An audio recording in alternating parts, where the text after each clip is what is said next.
चटक गए विश्वास के धागे। आज फिर अमन ने बहाना बनाया जो पहले भी कई बार बना चुका था। सॉरी आभा, मुझे आज फिर देर हो गई। क्या करूं, आजकल ऑफिस में काम ही इतना है कि एकदम टाइम ही नहीं मिलता है, इसलिए तुम्हारे फ़ोन का भी जवाब नहीं दे पाया। और देखो, घर आते आते देर भी हो गई। आभा जानती थी कि ऑफिस के काम में कितनी देरी हो जाती है, क्योंकि शादी के पहले वो भी तो जॉब करती थी। अब मिष्टी के जन्म के बाद उसने जॉब छोड़ दी थी और हाउसवाइफ बन गई थी, लेकिन फिर भी वह अपने पति के कंधे से कंधा मिलाकर चल रही थी। भले ही आभा ने ऑफिस जाना बंद किया था, लेकिन वो घर में ही ऑनलाइन काम करती थी और घर के खर्चे में हाथ भी बटाती थी।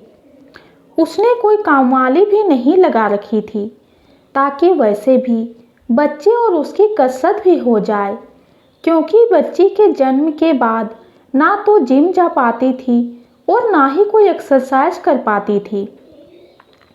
एक दिन अमन ऑफिस से आया तो उसके मुंह से शराब की बदबू आ रही थी और उसने लड़खड़ाते हुए कहा, आभा, आज मैं खाना नहीं खाऊंगा, मैंने वहीं खाना खा लिया। आभा को एक धक्का लगा, क्योंकि उसने अमन के इंतज़ार में अब तक कुछ नहीं खाया था। अपने पति के ऐसे व्यवहार से उसके मन को बहुत दुख हुआ, लेकिन वो चुपचाप बस दूध पीकर सोने चली गई। उसने देखा अमन का फ़ोन रखा हुआ है, तो उसे उठाकर चार्ज पर लगा दी कि तभी एक मैसेज आया, डार्लिंग मिस यू। अब तो आभा का दिमाग ठनका। उसने फ़ोन चेक किया तो उसके ऑफिस की असिस्टेंट नेहा की कई सारे गांव वाले इमोजी और मैसेज थे। आभा समझ गई कि इन दिनों अमन का अफेयर नेहा से चल रहा है, इसलिए वो ऑफिस से रोज़ लेट घर आता है। उसके विश्वास का धागा टूट चुका था और उसे बहुत दुख हो रहा था।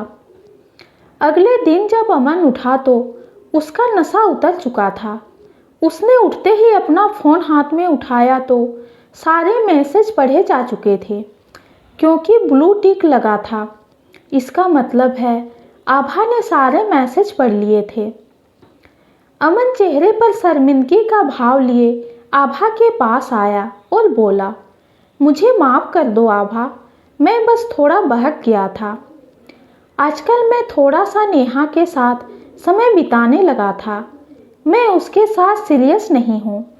मुझे लग रहा है कि मैंने उसके साथ भी गलत किया है, क्योंकि उसे धोखे में रखा कि मैं उससे प्यार करता हूँ। उसे भी मना कर दूँगा और तुम भी मुझे माफ़ कर दो। सॉरी अमन, मैं तुम्हें माफ़ नहीं कर सकती।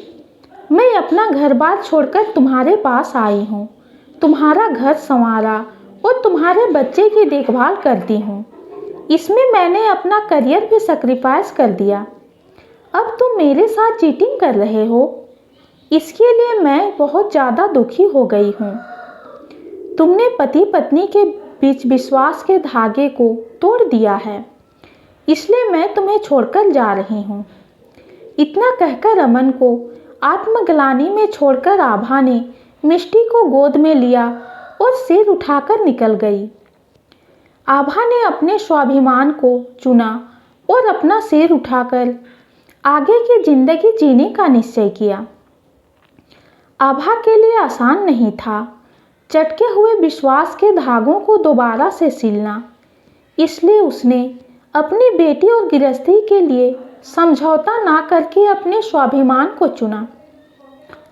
हर इंसान को अपना स्वाभिमान सबसे पहले रखना चाहिए, क्योंकि एक बार स्वाभिमान का हनन होता है तो इंसान का अस्तित्व समाप्त हो जाता है। फिर उसे दूसरों के इशारे पर नाचने से कोई नहीं रोक सकता और अंततः वह खुद को बहुत ही अधूरा पाता है। ये छोटी सी कहानी आपको कैसी लगी कमेंट में ज़रूर बताइए। कहानी पसंद आती है तो चैनल को लाइक और सब्सक्राइब कीजिए। कहानी सुनने के लिए आपका बहुत बहुत धन्यवाद।